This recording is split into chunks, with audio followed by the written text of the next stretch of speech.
안녕하세요. 저는 서울 근교에 사는 48살 한서연이라고 합니다. 저는 평범한 주부였어요. 남편 박정우, 그리고 대학생 아들과 딸 둘. 그저 하루하루 밥을 차리고 빨래를 개고 저녁이면 남편과 함께 드라마를 보며 웃는 그런 평범한 인생이었죠. 남편은 중소기업 영업팀장으로 늘 바쁘게 살았습니다. 밤늦게까지 거래처를 만나느라 집에 늦게 들어올 때도 많았지만 저는 믿었어요. 여보, 당신도 힘들죠? 오늘은 일찍 와요. 응, 내일은 집에서 밥 먹자. 그 짧은 대화 속에서도 우리는 서로를 의지했죠. 그날 아침도 평소처럼 커피향으로 시작됐습니다. 남편은 제게 커피 한 잔을 건네며 웃었어요. 여보, 오늘 회식이 있어서 늦을 것 같아요. 그 미소가 그렇게 따뜻할 수가 없었어요.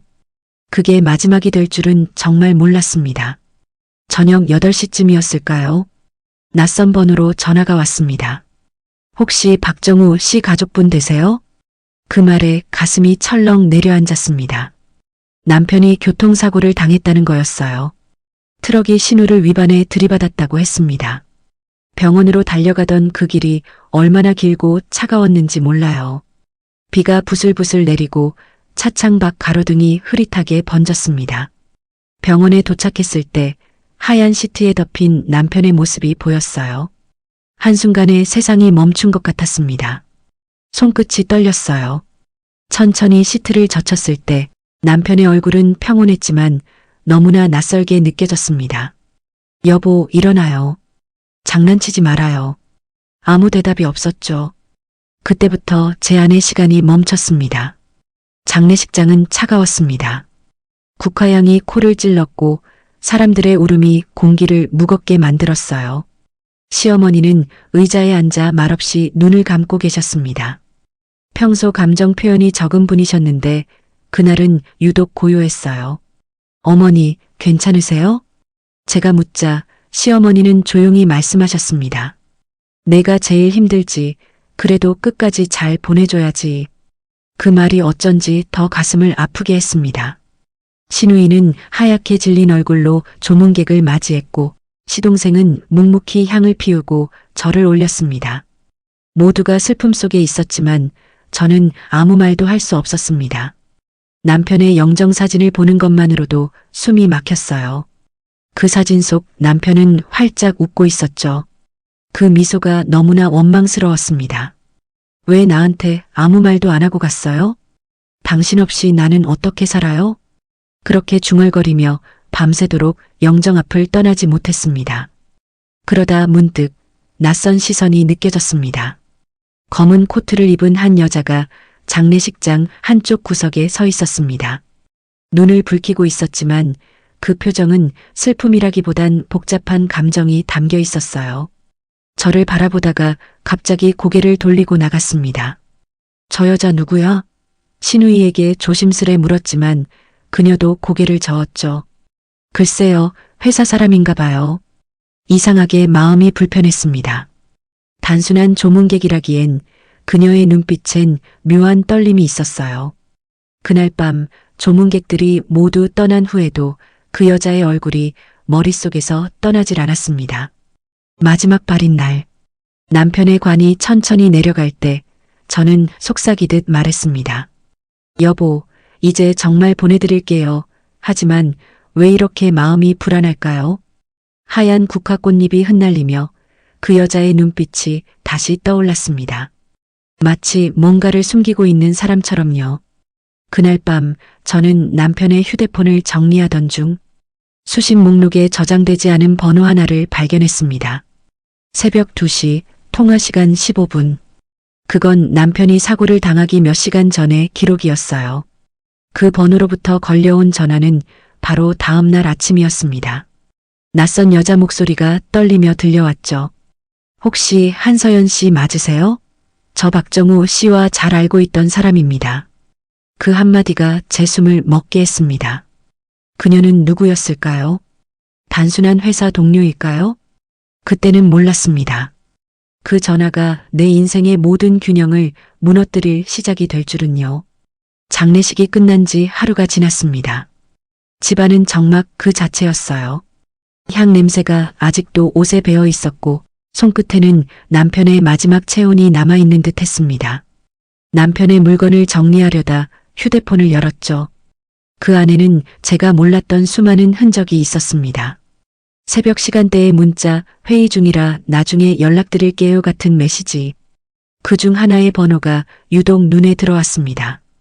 익숙하지 않은 번호, 저장조차 되어 있지 않은 번호였습니다. 그 번호로부터 다음날 아침 전화가 걸려왔죠. 떨리는 목소리가 들렸습니다. 혹시 한서연 씨 맞으세요? 순간 심장이 덜컥 내려앉았습니다. 그녀는 잠시 말을 잇지 못하더니 조용히 덧붙였어요. 장례식장에 갔었어요. 멀리서 뵀습니다. 그 순간 머릿속을 스친 얼굴이 있었습니다. 검은 코트를 입고 조용히 서 있던 그 여자. 그날 그쪽이었나요? 제가 묻자 그녀는 잠시 침묵하더니 아주 작게 대답했습니다. 네, 맞아요. 죄송해요. 제가 감히 가도 되는 자리가 아닌데 그래도 마지막 인사는 하고 싶었어요. 감히?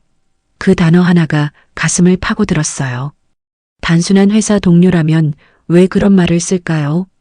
그녀의 말투에는 죄책감이 깔려 있었고 목소리엔 묘한 떨림이 있었습니다. 남편과 어떤 사이셨죠? 제 목소리가 떨렸습니다. 그녀는 바로 대답하지 않았습니다. 숨소리만 들리더니 전화를 끊어버렸어요. 그날 이후 저는 아무것도 할 수 없었습니다. 남편의 죽음으로 이미 무너진 마음이었지만 그 전화 한 통이 남편의 죽음보다 더 큰 공허함을 남겼어요. 그날 저녁 신우이가 찾아왔습니다. 형님 괜찮아요? 얼굴이 많이 상했어요. 그냥 조금 생각할 게 있어서. 형님이 너무 혼자 계시니까 걱정돼요. 정우 오빠도 하늘에서 그럴 거예요. 신우이의 말에 눈물이 터질 뻔했지만 간신히 참았습니다. 그녀가 돌아간 후 남편의 휴대폰을 다시 꺼내 들었습니다. 그 번호로 문자를 보내볼까 망설였지만 손가락이 떨려서 아무것도 누를 수 없었어요. 그날 밤 꿈을 꾸었습니다. 남편이 검은 옷을 입고 제 앞에 서 있었어요. 표정은 이상하게도 슬퍼 보였죠. 그는 아무 말도 하지 않고 제 손에 무언가를 쥐어주었습니다. 그건 휴대폰이었습니다. 그리고 아주 작게 속삭였어요. 그 여자를 만나봐요. 새벽에 눈을 떴을 때 심장이 두근거렸습니다. 꿈이라기엔 너무 생생했어요. 남편이 무언가를 전하려는 것 같았죠. 다음 날 아침 저는 결심했습니다. 그녀를 만나야겠다고요. 진실을 모른 채 남편을 보내는 건 제게 너무 큰 고통이었습니다. 그녀에게 문자를 보냈습니다. 정우 씨의 아내입니다. 어제 전화 주셨죠? 잠시 이야기할 수 있을까요? 5분쯤 지나자 답장이 왔습니다. 죄송하지만 직접 뵙는 건 어려울 것 같아요. 그 한 줄로 제 안의 감정이 폭발했습니다. 왜요? 왜 어려워요? 남편이 죽었어요. 당신은 대체 누굽니까? 눈물이 쏟아졌습니다. 분노와 슬픔이 뒤섞인 감정 속에서 저는 휴대폰을 꽉 쥔 채 밤새 잠들지 못했습니다. 다음 날 그녀에게서 다시 전화가 왔습니다. 그녀의 목소리는 어딘가 결심한 듯 단단했습니다. 그럼 내일 저녁 6시 정우 씨가 자주 가던 카페에서 봐요. 남편이 자주 가던 카페라니요. 그가 회사 근처에서만 회의를 했다던 그곳 말인가요? 그제야 남편이 몇 달 전부터 출장이 늘었다고 했던 말들이 떠올랐습니다. 이제 확실했어요. 그녀는 단순한 지인이 아니었습니다. 그리고 그날 모든 비밀의 문이 열릴 것 같은 불길한 예감이 들었습니다. 다음 날 오후 하늘은 잔뜩 흐려 있었습니다. 비라도 쏟아질 것처럼 눅눅한 바람이 불었어요. 남편이 생전에 자주 갔다던 그 카페로 향하는 제 발걸음은 무겁기만 했습니다. 한 걸음 한 걸음마다 가슴이 쿵쾅거렸어요. 6시. 그녀는 분명 그렇게 말했죠. 그때가 다가올수록 심장이 미친 듯 뛰었습니다. 카페 문을 열자 따뜻한 커피 향이 스며들었습니다. 평소엔 좋아하던 향이었지만 그날만큼은 속을 뒤집어 놓는 냄새처럼 느껴졌습니다.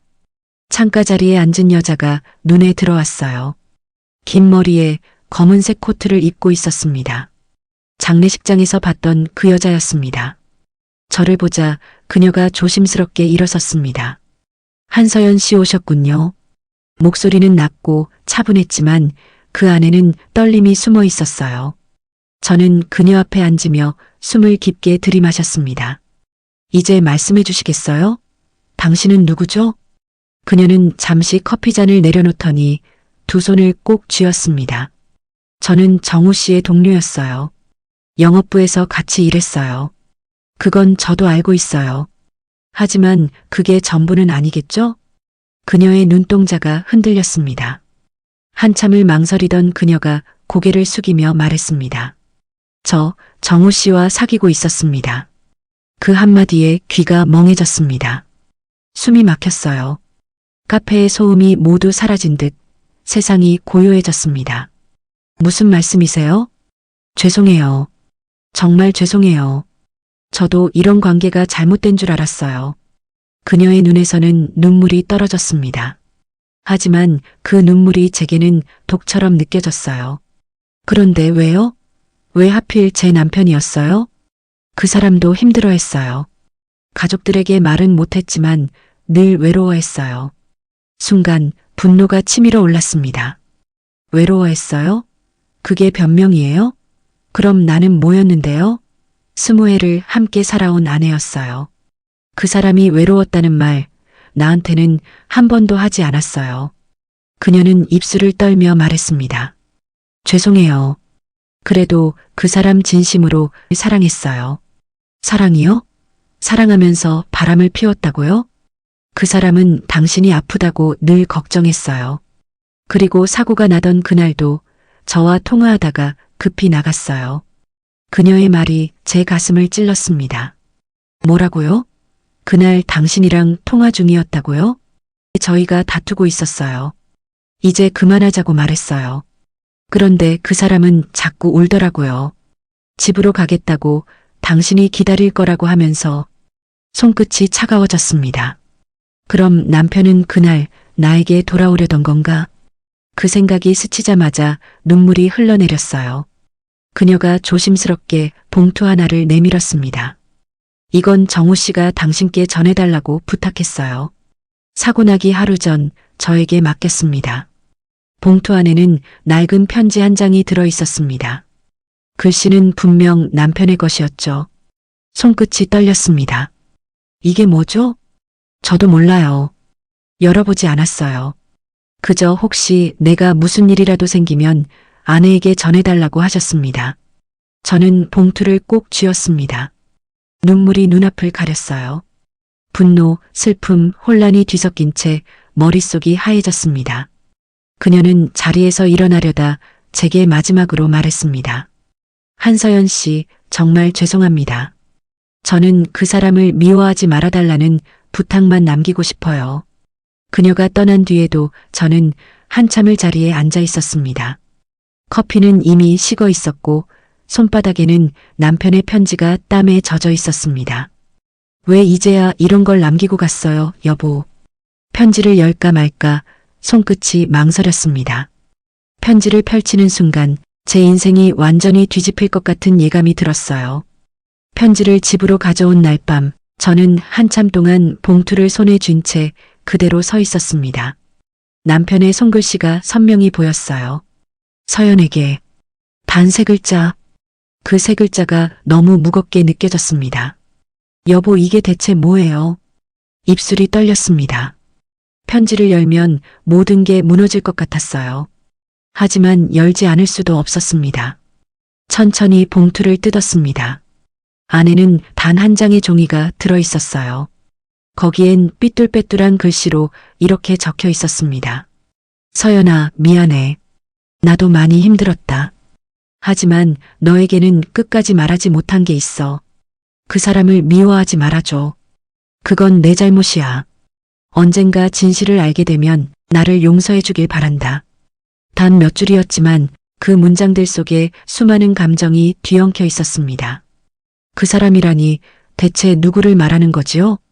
그 여자를? 남편의 목소리가 귓가에서 들려오는 듯 했어요. 미안해요, 여보. 그 말 한마디에 제 가슴이 무너져 내렸습니다. 하지만 동시에 이상했어요. 그 사람을 미워하지 말아달라는 말이 계속 머릿속을 맴돌았습니다. 그녀는 단순히 남편의 내연녀가 아니었던 걸까요? 다음 날 저는 다시 그녀에게 전화를 걸었습니다. 한참을 울먹이다가 겨우 말을 꺼냈어요. 정우 씨가 편지를 남겼어요. 그랬군요. 그녀의 목소리가 잠시 흔들렸습니다. 남편이 그 사람을 미워하지 말라고 썼어요. 그게 당신 얘기인가요? 한동안 정적이 흘렀습니다. 그리고 그녀는 천천히 말했어요. 그래요. 그건 저예요. 하지만 그 편지를 완전히 이해하시려면 제 얘기를 들어야 해요. 무슨 말씀이죠? 저는 단순히 그 사람의 여자친구가 아니었어요. 그 사람은 제 오빠였습니다. 순간 숨이 멎었습니다. 뭐라고요? 오빠요? 네. 정우 씨는 제 친오빠예요. 하지만 우리는 오래전에 가족관계를 끊었어요. 그녀의 목소리는 떨리고 있었어요. 우리 어머니가 일찍 돌아가시고 아버지는 다른 여자와 재혼하셨어요. 그때 오빠는 저를 두고 집을 나갔어요. 그 뒤로는 한 번도 만나지 못했죠. 몇 달 전 우연히 거래처에서 오빠를 만났어요. 처음엔 서로를 알아보지도 못했어요. 그때부터 조금씩 연락을 주고받았어요. 가족으로서요. 그런데 그녀는 말을 멈추고 한참 동안 울었습니다. 저는 아무 말도 할 수 없었어요. 온몸이 얼어붙은 듯 했습니다. 그런데 왜 남편은 그 사실을 나에게 숨겼죠? 오빠는 당신에게 미안해했어요.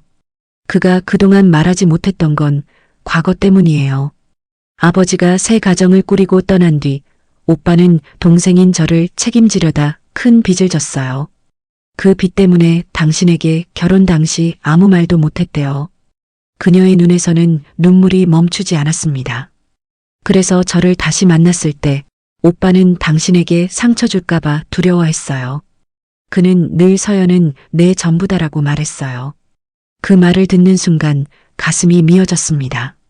남편은 그렇게 혼자 고통을 감추고 있었던 걸까요? 저를 속인 게 아니라 지키려 했던 걸까요? 하지만 머릿속은 여전히 혼란스러웠습니다. 그럼 그날 밤 당신과 다툰 건 뭐였어요? 제가 오빠에게 그랬어요. 이제 그만 연락하자고. 당신이 오해할까봐 두려웠거든요. 그런데 오빠는 이번 주만이라도 마지막으로 얼굴을 보자고 했어요. 그게 마지막이었어요. 그녀의 말이 끝나자 눈물이 또 흘러내렸습니다. 저는 그저 고개를 숙인 채 중얼거렸어요. 여보, 당신은 왜 나한테 아무 말도 안 했어요? 그녀는 조용히 일어나 말했습니다. 저는 이제 떠날게요. 하지만 언젠가 그 사람의 진심을 이해해 주셨으면 좋겠어요. 그녀가 돌아서서 나가는 순간 창밖으로 비가 내리기 시작했습니다. 유리창 너머로 떨어지는 빗방울이 마치 남편이 흘리는 눈물 같았어요. 남편은 나를 속인 게 아니라 가장 아픈 상처를 숨기고 있었던 거였죠. 하지만 그때 저는 몰랐습니다. 그녀의 말 속에 아직 밝혀지지 않은 또 다른 비밀이 숨어 있었다는 거요. 그녀가 떠난 뒤에도 한동안 저는 멍하니 창문을 바라보았습니다. 비는 쉬지 않고 내렸고 남편이 떠난 날과 같은 냄새가 집안에 번졌습니다. 이복 동생이라니, 그럼 그동안의 일들은 전부 오해였던 걸까? 머릿속이 복잡했어요. 하지만 한편으로는 도저히 납득되지 않았습니다. 남편이 왜 그토록 절망한 얼굴로 돌아왔는지, 왜 그날 밤 유서를 남긴 건지, 그건 단순한 가족의 비밀로는 설명되지 않았습니다. 다음 날 저는 남편의 서랍을 하나하나 뒤졌습니다. 결혼 후 단 한 번도 손댄 적 없는 작은 금속 상자가 눈에 들어왔어요. 열쇠가 잠겨 있었지만 오래된 상자라 얇은 머리핀으로 쉽게 열렸습니다. 안에는 낡은 서류 뭉치와 명함 몇 장이 들어 있었어요. 그중 금강건설이라는 회사 명함이 눈에 띄었죠. 남편은 평범한 사무직이었는데 이런 건설사와는 아무 관련이 없었거든요. 서류를 펼쳐보니 계약서, 대출 확인서, 그리고 몇 장의 수표 사본이 함께 들어 있었습니다. 이게 뭐지? 날짜는 모두 몇 년 전으로 되어 있었어요. 거기에 찍힌 이름을 보는 순간 심장이 철렁 내려앉았습니다. 정우 김석진. 남편의 이름 바로 아래 공동 서명자로 또 다른 이름이 있었습니다. 이도현. 낯선 이름이었지만 어딘가 익숙했어요. 그때 기억이 스쳤습니다. 장례식장에서 낯익은 얼굴의 남자가 한참 동안 영정을 바라보던 모습이 떠올랐습니다. 그가 바로 이도현이었습니다. 저는 망설임 없이 그 명함에 적힌 번호로 전화를 걸었습니다. 여보세요. 낮고 단단한 남자의 목소리가 들렸습니다. 혹시 김정우 씨를 아시나요? 잠시 정적이 흐른 뒤 그가 낮게 한숨을 내쉬었습니다. 부인 되시죠? 네, 맞아요. 남편과 함께 일하셨던 분이신가요? 그는 한동안 망설이다가 조용히 말했습니다. 할 얘기가 많습니다. 직접 뵐 수 있을까요? 다음 날 오후 저는 도심 외곽의 허름한 카페에서 그를 만났습니다. 수척한 얼굴, 피곤한 눈빛. 그는 한눈에 봐도 많은 것을 감춘 사람 같았습니다. 남편의 죽음이 단순한 사고가 아니었단 말씀이신가요? 그는 커피잔을 내려놓으며 고개를 끄덕였습니다. 김정우 씨는 사고로 죽은 게 아닙니다. 그는 누군가에게 쫓기고 있었어요. 순간 제 손끝이 얼어붙었습니다. 쫓기다니요? 도대체 무슨 말이에요? 그는 주위를 둘러보며 낮은 목소리로 말했습니다. 금강건설의 비자금 사건 들어보셨나요? 정우 씨는 내부 고발자였습니다. 그 말에 숨이 막혔어요. 남편이 내부 고발자라고요? 그는 회계팀에 있었죠. 회사에서 불법으로 돈을 빼돌리는 걸 알게 됐습니다. 하지만 증거를 모으는 과정에서 들켜버렸어요. 그 후로 협박이 시작됐습니다. 그럼 그날 밤 남편이 그렇게 불안해하던 이유가? 맞아요. 그날 밤 저에게 연락이 왔습니다. 서연이에게 피해가지 않게 해달라고요. 그가 마지막으로 한 말이었습니다. 저는 눈앞이 흐려졌습니다. 그럼 남편은 왜 경찰에 알리지 않았죠? 그는 고개를 숙였습니다. 그는 이미 회사를 신고하려 했습니다. 하지만 그 과정에서 당신의 이름이 연루될까봐 두려워했어요. 당신 명의로 된 계좌가 잠깐 사용됐거든요. 그 말에 숨이 멎는 듯 했습니다. 제 계좌요? 네. 당신이 모르는 사이 정우 씨가 당신 명의로 돈을 옮겨놓았어요. 증거를 지키기 위해서였죠. 그게 그에게 마지막까지 족쇄가 됐습니다. 손끝이 떨렸습니다. 그럼 남편은 나를 지키려다 죽음을 맞이한 건가요? 눈물이 멈추지 않았습니다. 그동안 그를 오해하고 원망했던 제 자신이 너무 부끄러웠습니다. 하지만 한편으로 또 다른 의문이 생겼습니다. 그 비자금의 실체, 그리고 남편을 협박하던 사람은 누구였을까요? 도연 씨, 남편을 협박하던 사람 아직 살아있나요? 그는 고개를 들더니 의미심장한 눈빛으로 말했습니다. 그건 당신도 알고 있는 사람일 겁니다. 그 순간 등골이 오싹해졌습니다. 제가 알고 있는 사람이라니 누구를 말하는 걸까요? 남편의 죽음, 회사의 비자금, 그리고 그녀. 모든 조각이 하나로 이어지려 하고 있었습니다. 도연 씨의 마지막 말이 머릿속을 떠나지 않았습니다. 당신도 알고 있는 사람일 겁니다. 그 문장이 계속 귀에 맴돌았어요. 잠을 이루지 못한 채 밤새 뒤척이다가 새벽녘에야 잠시 눈을 붙였죠. 하지만 아침이 되자마자 바로 일어났습니다. 이젠 도망칠 수도 외면할 수도 없었습니다. 진실을 알아야 했습니다. 남편의 휴대폰은 경찰에서 돌려받은 상태였어요. 잠금 해제를 시도했지만 암호가 걸려 있었습니다. 남편의 생일, 제 생일, 결혼기념일 모두 실패했습니다. 그런데 문득 남편이 생전에 자주 하던 말이 떠올랐어요. 서연, 내 인생의 가장 큰 행운은 너야. 그 말 속에 답이 있을 것 같았습니다. 럭키 서연? 알파벳 대신 한글로 입력했습니다. 럭키 서연.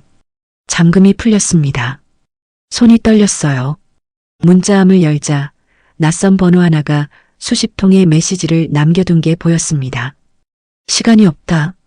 자료 넘겨. 너도 내 가족도 안전하지 않을 거야. 마지막 경고다. 보낸 시각은 사고 전날 밤. 심장이 덜컥 내려앉았습니다. 그 문자를 보낸 사람이 남편을 죽음으로 몰았던 겁니다. 그런데 발신번호 아래 저장된 이름이 낯익었어요. 김 부장? 회사에서 남편을 가장 믿던 상사였습니다.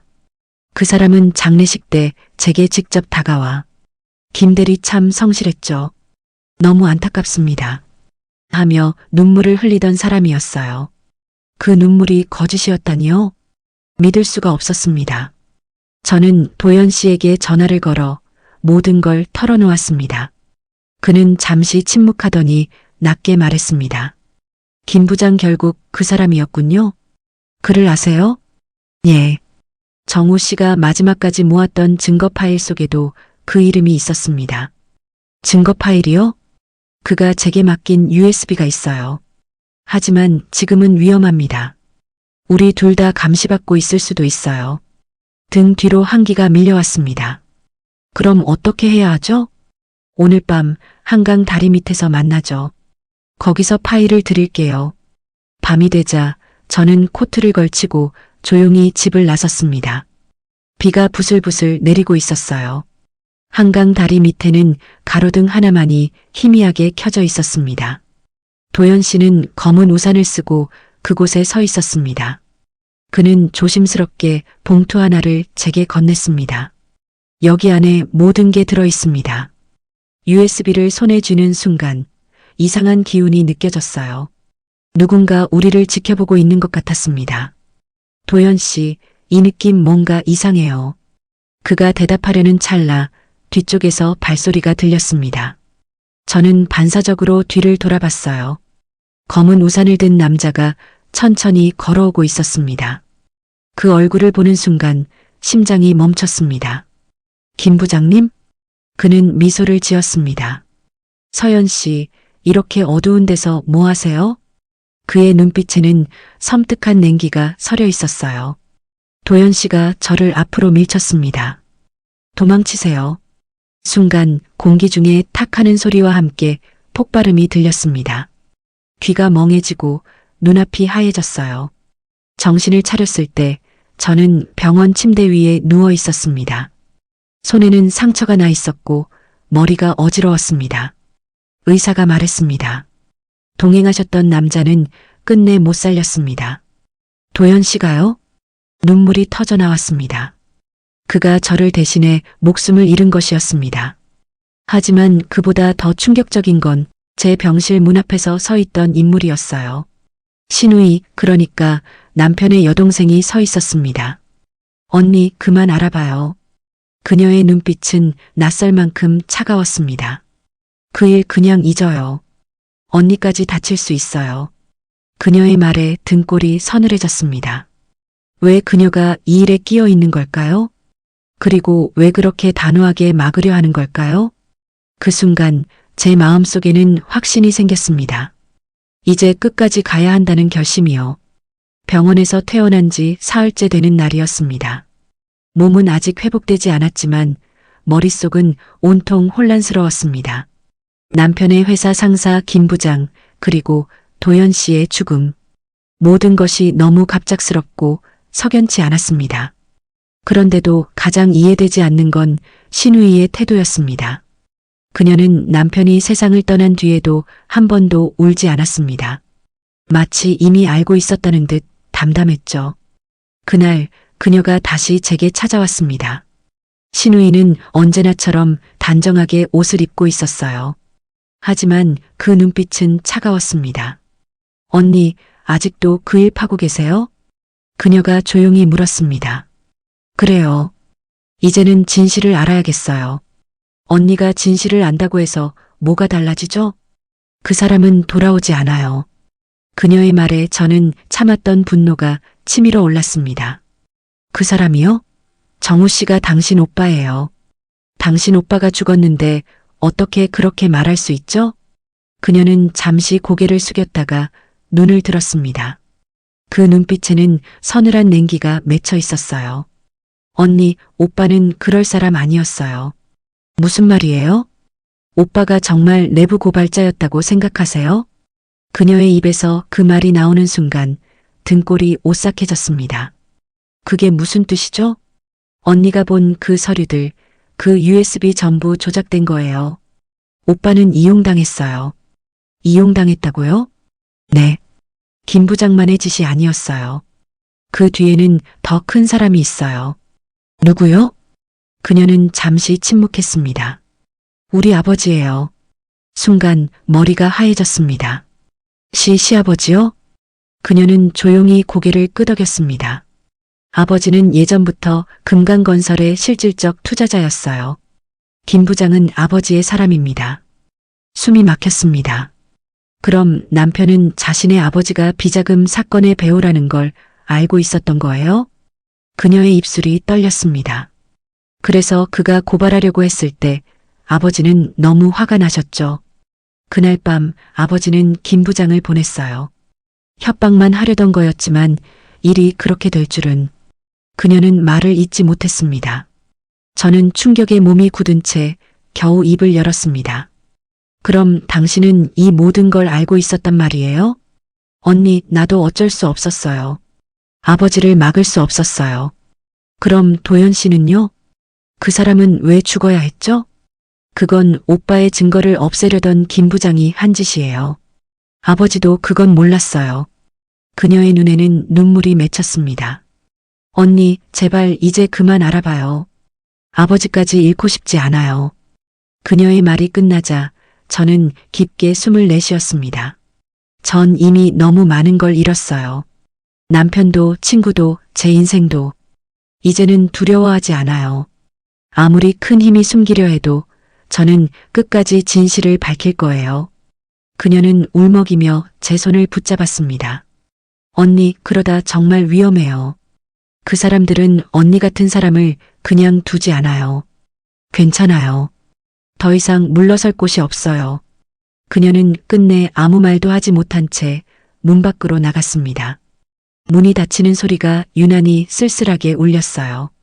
그리고 그 뒤로 이상한 일이 일어나기 시작했습니다. 그날 밤 집 앞에 검은 차 한 대가 서 있었습니다.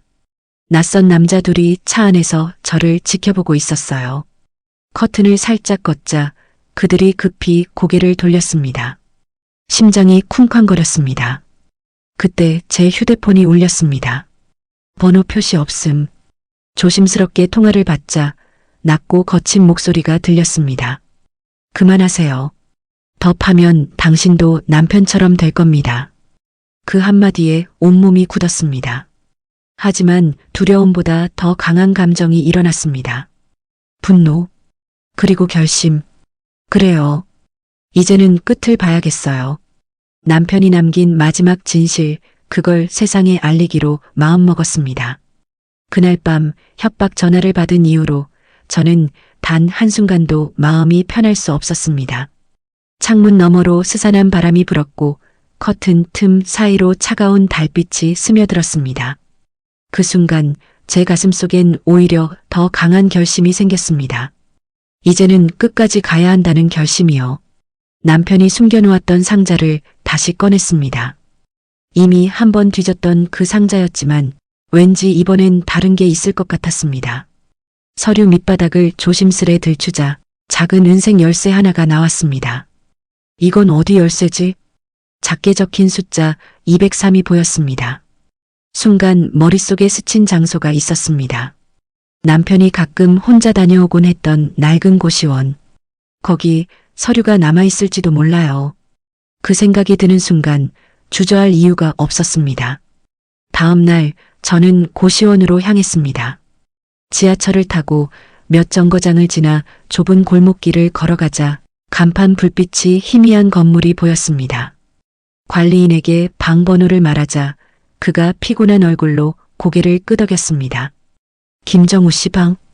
그분 마지막까지 방 정리도 제대로 못하고 가셨죠. 문을 열자 낡은 책상 위에 먼지가 쌓여 있었습니다. 책상 서랍을 열었지만 아무것도 없었어요. 그런데 구석에 있던 낡은 금고가 눈에 들어왔습니다. 203 열쇠가 정확히 들어맞았습니다. 천천히 금고를 열자 안에는 작은 검은 상자와 봉투 하나가 들어 있었습니다. 봉투엔 제 이름이 적혀 있었습니다. 서연에게. 그 글씨를 보는 순간 눈물이 고였습니다. 떨리는 손으로 봉투를 열었습니다. 서연아, 내가 이 글을 남길 땐 아마 모든 게 끝났을 거야. 하지만 한 가지는 꼭 기억해줘. 나는 너를 지키려 했다는 걸. 회사 일은 단순한 비자금 사건이 아니야. 그 안에는 아버지가 얽혀 있었어. 나는 그걸 폭로하려 했지만 너무 늦었지. 혹시 누가 너를 위협하거든 이 상자 안에 있는 USB를 경찰에 가져가줘. 그게 모든 증거야. 그리고 나를 미워하지 마. 편지를 읽는 동안 제 손은 떨리고 눈물은 멈추지 않았습니다. 그가 얼마나 고통스러웠을지, 그가 얼마나 외로웠을지 가슴 깊이 느껴졌습니다. 상자 안에서 작은 USB를 꺼냈습니다. 컴퓨터에 연결하자 러코드라는 폴더가 열렸습니다. 그 안에는 녹음 파일이 하나 있었습니다. 파일을 재생하자 남편의 목소리가 들려왔습니다. 김 부장, 더 이상 못하겠습니다. 이건 범죄예요. 정우 씨, 당신도 빠져나갈 수 없어요. 그 돈 당신 아버지 명의로 돌려놨잖아요. 그건 제 의지가 아니었어요. 그분이 시켰습니다. 전 이제 경찰에 가겠습니다. 그럼 당신 가족이 위험해질 겁니다. 그 순간 녹음은 끊겼습니다. 그리고 짧은 정적 후 문이 쾅 닫히는 소리가 들렸습니다. 저는 입을 막았습니다. 그 녹음은 남편의 마지막 순간이었어요. 그가 얼마나 두려워했는지, 얼마나 외로이 싸웠는지 그대로 느껴졌습니다. 이제 모든 조각이 맞춰졌습니다. 남편은 회사를 고발하려 했고 그 배우는 시아버지였으며 김 부장은 실행자였습니다. 그리고 신우이는 그 사실을 알고 있었죠. 하지만 한 가지가 아직 남았습니다. 왜 남편의 죽음을 사고사로 덮을 수 있었는가? 그건 경찰 내부에도 누군가 손을 쓴 사람이 있다는 뜻이었습니다. 이제는 끝이야. 진실을 세상에 보여줄 때야. 저는 USB를 가방에 넣고 집을 나섰습니다. 하늘은 잿빛이었고 바람은 서늘했어요.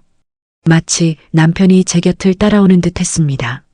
하지만 그날 밤 제 휴대폰에 또 한 통의 문자가 왔습니다. USB를 넘겨라. 마지막 경고다. 그 문자를 본 순간 저는 오히려 마음이 더 단단해졌습니다. 이제는 두려워하지 않을 거예요, 여보. 당신이 지키려던 진실, 제가 세상에 드러낼게요. USB를 손에 쥔 채 경찰서 문 앞에 섰습니다. 새벽의 공기는 매섭게 차가웠고 가로등 불빛이 제 그림자를 길게 늘어뜨렸습니다. 이제 끝내야 해요. 더 이상 도망칠 수는 없어요. 남편의 마지막 목소리가 귓가에 맴돌았습니다. 경찰서 안으로 들어가 담당 형사를 찾았습니다. 남편의 죽음이 사고가 아닙니다. 이 안에 모든 증거가 있어요. 형사는 잠시 저를 바라보더니 조용히 USB를 받아들었습니다. 그의 표정엔 미묘한 긴장감이 스쳤습니다. 김정우 씨 사건 말씀이시죠? 이건 간단한 일이 아닙니다. 알아요. 하지만 진실을 밝혀야 합니다. 형사는 고개를 끄덕이며 컴퓨터에 USB를 꽂았습니다. 잠시 후 화면에 녹음 파일과 문서가 뜨자 그의 표정이 굳어졌습니다. 이건 회사 내부 고발 자료군요. 게다가 뇌물 명단까지 있습니다. 그 중에는 경찰 이름도 있네요. 그가 낮게 중얼거렸습니다. 무슨 말씀이세요? 이건 그냥 우리만 볼 수 있는 자료가 아닙니다. 보안이 필요한 사안이에요. 그 말에 이상한 불안감이 밀려왔습니다. 형사의 손끝이 미세하게 떨리고 있었습니다. 그리고 그는 갑자기 USB를 빼서 서랍 속에 넣었습니다. 이건 제가 상부에 보고하겠습니다. 지금은 돌아가시는 게 좋겠어요. 순간 제 머릿속이 새하얘졌습니다. 상부에 보고 직감적으로 느꼈습니다. 이 사람도 그들 편이라는 걸요. 저는 단호히 말했다. 그럴 수 없어요. 이건 제 남편의 마지막이에요. 그들이 당신까지 움직이게 만든 거군요. 형사는 당황한 듯 제 눈을 피했습니다. 그때였어요. 누군가 문을 열고 들어왔습니다. 낯익은 얼굴이었습니다. 신우이, 그러니까 남편의 여동생이었습니다. 언니, 그만해요. 더하면 언니도 위험해요. 그녀의 목소리는 떨렸지만 그 안엔 단단한 결의가 숨어 있었습니다.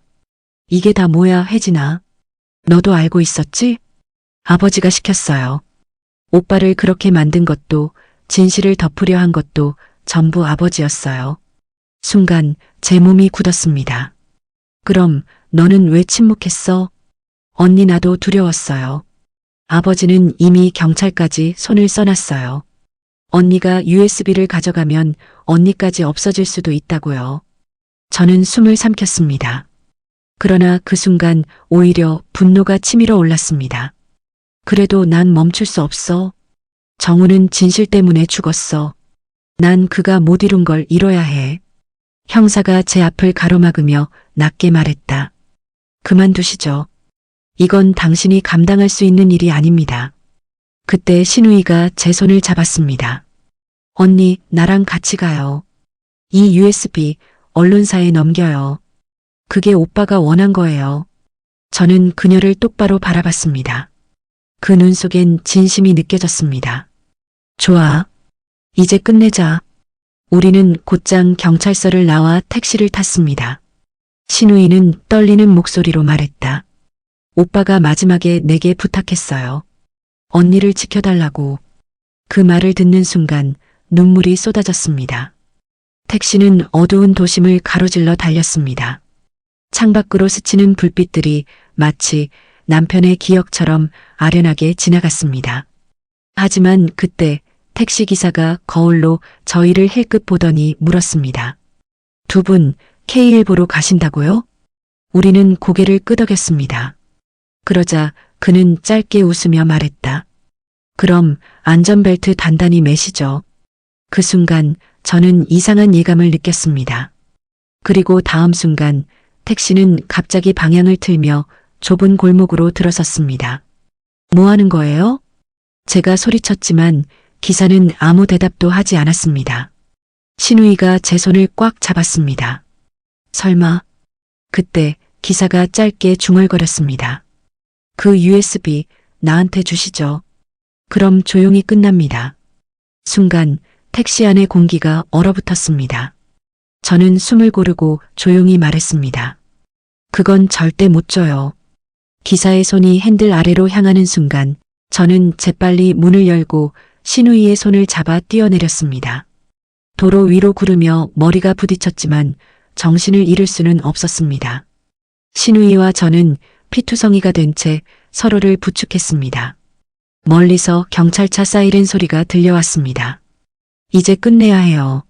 저는 떨리는 손으로 USB를 꽉 쥐었습니다. 남편의 목소리가 귓가에 들리는 듯 했습니다. 서연아, 내가 나 대신 진실을 밝혀줘. 도로 위로 구른 뒤 정신을 차리니 온몸이 욱신거렸습니다. 신우이는 얼굴에 피가 흘러내리고 있었지만 다행히 의식은 있었습니다. 언니 괜찮아요? 그녀의 손을 잡으며 고개를 끄덕였습니다. 괜찮아요. 하지만 지금 멈출 순 없어요. 경찰차 사이렌이 점점 가까워졌고 그 틈을 타서 우리는 황급히 골목길을 빠져나왔습니다. 손에 쥔 USB가 따뜻하게 느껴졌습니다. 마치 남편의 손이 제 손을 잡아주는 것 같았어요. 우리는 새벽이 밝아오기 직전 언론사 앞에 도착했습니다. K일보의 붉은 네온 사인이 희미하게 깜빡이고 있었습니다. 출입문은 닫혀 있었지만 경비실 불빛이 켜져 있었습니다. 신우이가 간절히 부탁하듯 말했습니다. 언니, 제가 문 열게요. 언니는 USB 꼭 전해요. 우리가 문을 두드리자 젊은 기자 한 명이 나왔습니다. 그의 눈빛은 피곤했지만 진심이 느껴졌습니다. 무슨 일이시죠? 숨을 몰아쉬며 USB를 내밀었습니다. 여기 김정우 씨 사건의 모든 진실이 담겨 있어요. 이걸 공개해 주세요. 누군가는 죽었고 아직도 그들은 살아 있습니다. 기자는 잠시 USB를 바라보다가 고개를 끄덕였습니다. 이건 큰일이 되겠군요. 하지만 저희가 바로 확인해 보겠습니다. 그는 컴퓨터에 USB를 꽂고 파일을 열었습니다. 남편의 녹음 회계자료 그리고 관련자 명단이 화면에 차례로 나타났습니다. 기자의 눈이 점점 커졌습니다. 이건 단순한 비자금 사건이 아닙니다. 이건 국가 예산 횡령이에요. 여기 경찰 간부, 고위 공무원 이름까지 다 있네요. 그 말에 제 가슴이 철렁 내려앉았습니다. 그럼 이제 진실이 밝혀지는 건가요? 기자는 단호히 대답했습니다. 예. 오늘 이 파일이 뉴스에 나가면 그들은 더 이상 숨을 수 없습니다. 그 순간 신우이가 눈물을 흘렸습니다. 오빠가 이제 편히 눈 감을 수 있겠네요. 저는 그녀의 어깨를 감싸 안으며 말했습니다. 우린 결국 해냈어요. 그가 지키려 했던 진실, 우리가 대신 세상에 내보내는 거예요. 그때 기자의 휴대폰이 울렸습니다. 그는 전화를 받고는 짧게 말했다. 곧 속보로 나갑니다. 그 말을 듣는 순간 제 눈에서는 참아왔던 눈물이 터져 나왔습니다. 마치 남편이 제 옆에서 미소 짓고 있는 것 같았습니다. 그날 아침 뉴스 속보가 전국에 보도되었습니다. 김정우 씨 사건, 단순한 사고 아닌 조직적 비리, 관련자 전원 수사 착수, 남편의 이름이 세상에 다시 울려 퍼졌습니다. 그 이름은 더 이상 사고사의 피해자가 아니라 진실을 밝힌 사람으로 기록되었습니다. 며칠 뒤 시아버지는 구속되었고 그를 비호하던 사람들도 하나둘씩 수사망에 걸렸습니다. 그 과정은 고통스러웠지만 저는 끝내 한 번도 물러서지 않았습니다. 장례식장에 다시 들렀을 때 남편의 영정 앞에서 조용히 속삭였습니다. 여보, 당신이 원하던 세상 이제 조금은 바뀌고 있어요. 당신의 진심이 헛되지 않았어요. 바람이 스쳐 지나가며 영정 사진의 구석이 살짝 흔들렸습니다. 그 순간 마치 그가 미소 짓는 듯 했습니다. 저는 고개를 숙이며 마지막 인사를 드렸습니다. 당신의 진실, 이제 제가 지켜드릴게요. 며칠 후 저는 집 마당에서 신우이와 함께 차를 마셨습니다. 햇살은 따뜻했고 바람은 부드러웠습니다. 신우이가 미소를 지으며 말했습니다. 언니, 오빠가 하늘에서 보고 있을 거예요. 저는 고개를 끄덕이며 하늘을 바라봤습니다. 그래요. 이제 여보는 편히 쉴 수 있겠죠. 그렇게 모든 건 끝난 줄 알았습니다. 하지만 그날 저녁 제 휴대폰에 낯선 번호로 문자가 왔습니다. 정우 씨가 숨긴 건 그게 전부가 아닙니다. 진짜 파일은 당신 집에 있습니다. 순간 심장이 철렁 내려앉았습니다. 그게 무슨 뜻이죠? 순간 심장이 철렁 내려앉았습니다. 전화기 너머로 들려온 목소리는 떨리고 있었어요. 그녀는 조용히 그러나 단호하게 말했습니다. 그 사람 사고 아니었어요. 제가 마지막으로 만났을 때 이미 죽음을 알고 있었습니다. 그 말에 제 머릿속이 하얘졌습니다. 눈앞에 영정이 흔들리고 귀에서는 웅웅거리는 소리만 들렸습니다. 그녀는 계속해서 말했습니다. 그 사람 당신에게 미안하다고 했어요. 끝까지 당신을 사랑했대요. 하지만 당신이 알게 되면 모든 게 무너질 거라면서 그게 두려웠다고요. 저는 그대로 주저앉았습니다. 목소리가 떨리고 숨이 막히는 듯 했어요. 남편의 비밀이 배신으로만 남지 않았다는 걸 그제야 알았습니다. 그 사람은 끝까지 나를 지키려 했던 거였구나. 눈물이 흘러내렸습니다. 미워서, 슬퍼서, 그리고 미안해서. 그날 이후 저는 남편의 사진 앞에 매일 인사를 드립니다. 여전히 용서하지는 못했지만 이해하려고 노력하고 있습니다. 그게 남편이 원했던 마지막 부탁 같아서요. 그래요. 인생은 참 아이러니하죠. 사랑은 때로 진실보다 잔인하고 거짓보다 깊은 후회를 남깁니다. 그렇게 제 이야기는 여기서 끝입니다. 하지만 마음속 어딘가엔 아직도 그날의 전화벨 소리가 잔잔히 울리고 있습니다. 이상 인생 실화 사연 이야기였습니다. 당신의 마음에도 닿았다면 좋아요와 구독으로 다음 사연을 함께 해주세요. 다음 이야기에서 뵙겠습니다. 감사합니다.